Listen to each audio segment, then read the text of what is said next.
today's lecture, Basics of Microscopy Part 2, we will discuss working principle behind some important modes or configurations of microscope such as dark field, phase contrast, DIC and quantitative phase microscopy.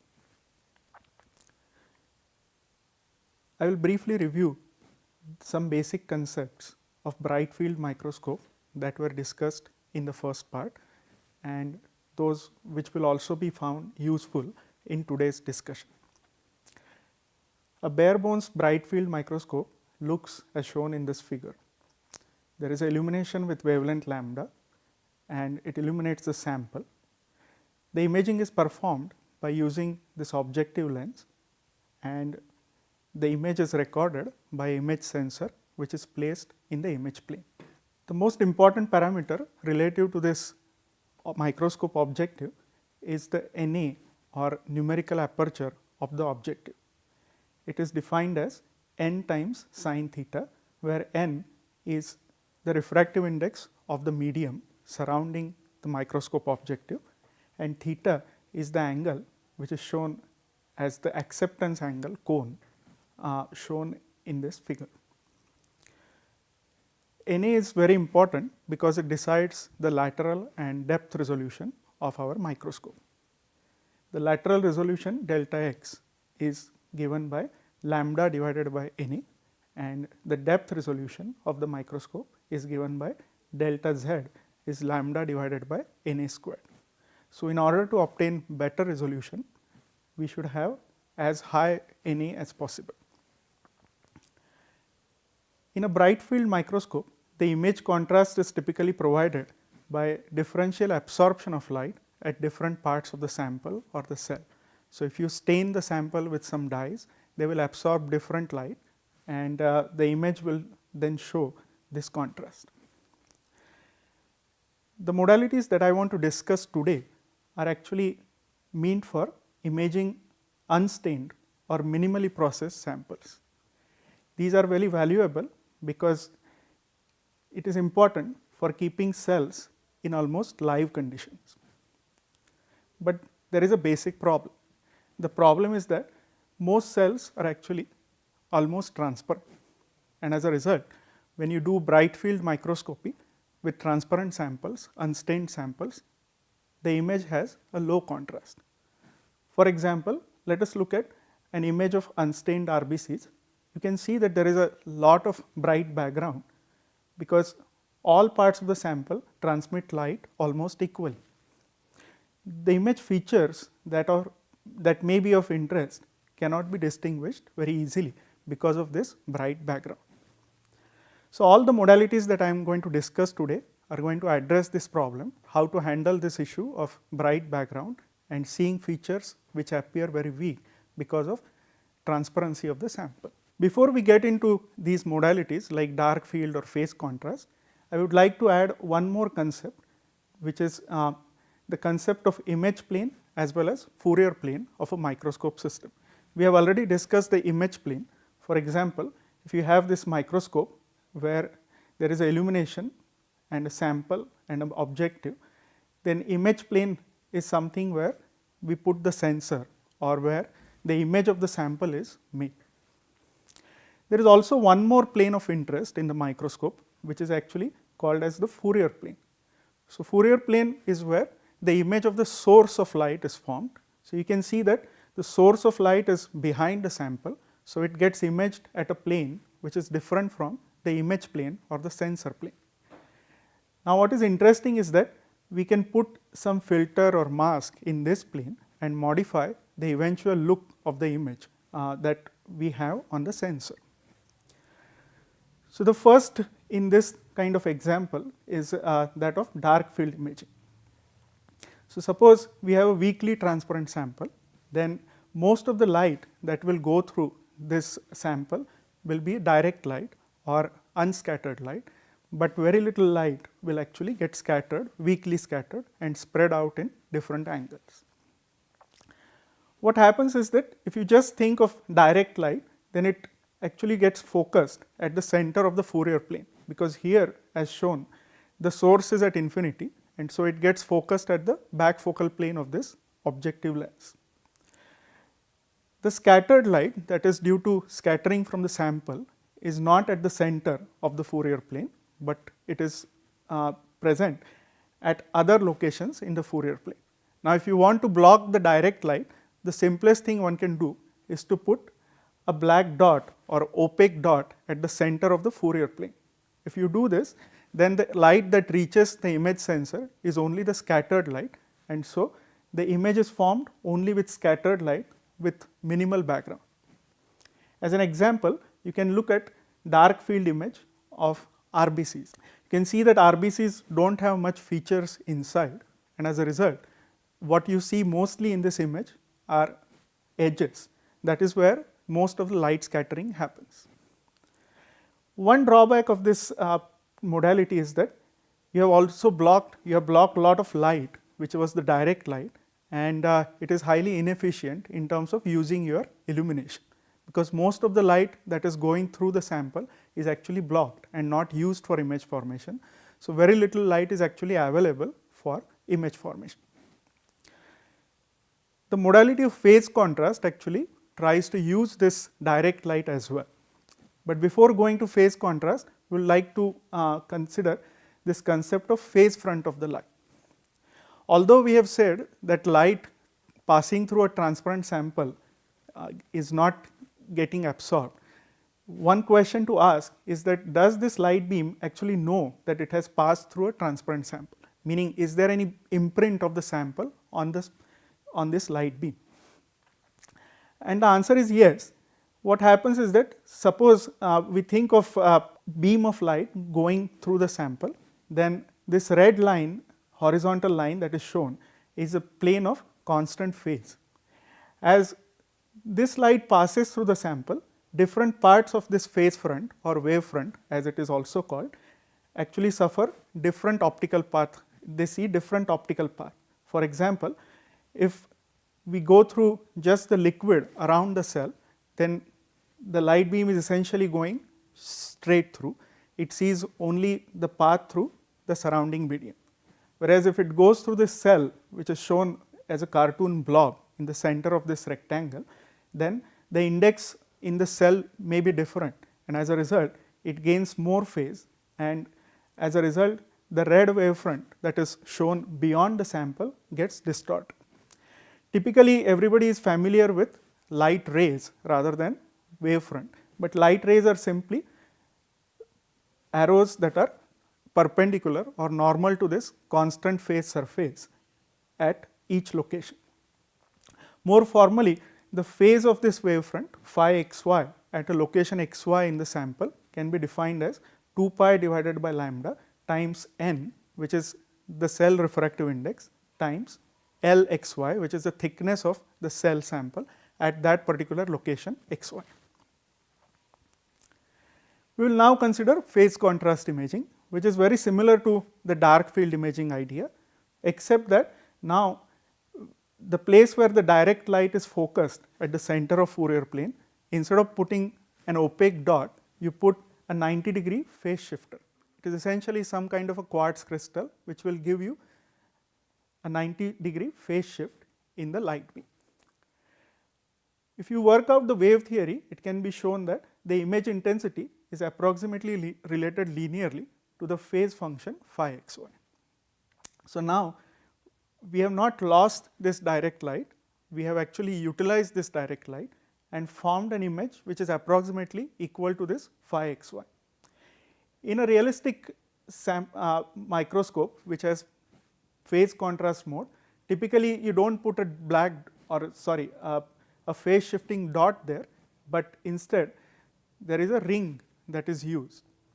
So what is done is that the illumination is made ring shaped. So this illumination actually forms a ring image in the Fourier plane, and then instead of this 90-degree phase shifter as a small dot, you have a 90-degree phase shifter ring which is inserted into the microscope at that particular plane. In fact, if you train on this microscope, you will see that you try to align this image of this ring illumination with this disc, but the principle is essentially same.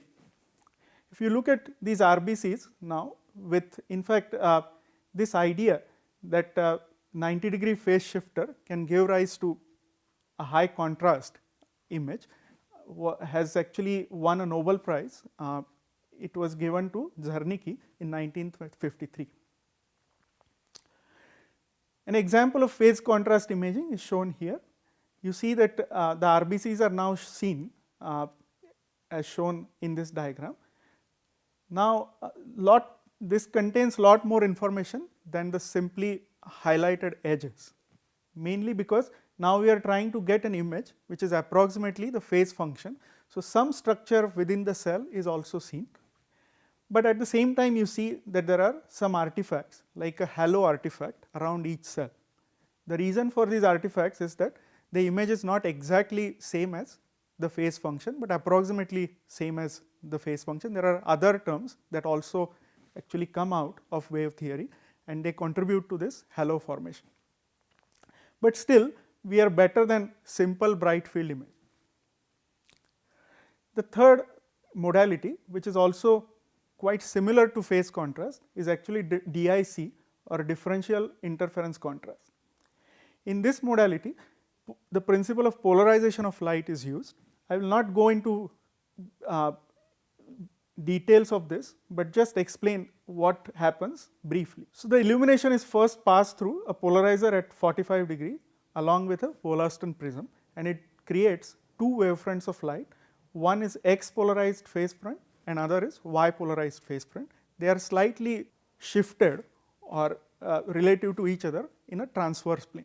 So, what comes out of this sample now are two phase fronts which are distorted, but slightly shifted with respect to each other. Beyond the sample, again you have a combination of this Wollaston prism and polarizer, which combines to these two polarizations again, and they show some kind of interference, and the net effect is actually like taking the derivative of this phase function optically, and what you see is a derivative of the phase function, not the phase function. And the image, for example, looks like this, that you have again I am showing example of this RBC cells, red blood cells seen under DIC. You see that it has much closer to a 3D look, although it has no quantitative information. You can also see there is some artifact that when you take derivative, on one side of the cell there is a halo, but on the other side there is a dark ring. So, although we have come to a place where our images look much better than simple bright field images, these images are only obtained as a visual enhancement, only for visual purpose, qualitative enhancement. It does not have any quantitative information. So, the final and the most recent advance in microscopy is actually quantitative phase imaging, where instead of using these ideas or tricks like dark field, phase contrast or DIC, which provide only qualitative enhancement for almost transparent samples, we would like to actually measure this phase function exactly or numerically. So, QPI actually refers to quantitatively measuring the phase function phi xy that we already introduced before. But you can see here that apart from this lambda, which is wavelength of light, there is now the n or the refractive index of cell, which is coming into this equation. So, there is some information in this phase function about the refractive index, and that is related to chemical properties of the cell. Secondly, you also have some information about cell thickness at position xy. So, both this 3D information about the cell as well as some information regarding chemical properties of cell is embedded in this phase function. So, if you can measure this phase function numerically or quantitatively, then you have the most complete information about the cell sample in your hand. But one problem is that the phase function cannot be measured directly, because most of the detectors like cameras or sensors, they respond to intensity of light and not to the phase of light. So, in order to get the intensity or in order to get an image of the phase, you actually have to do something little bit different from all the modalities that we have shown.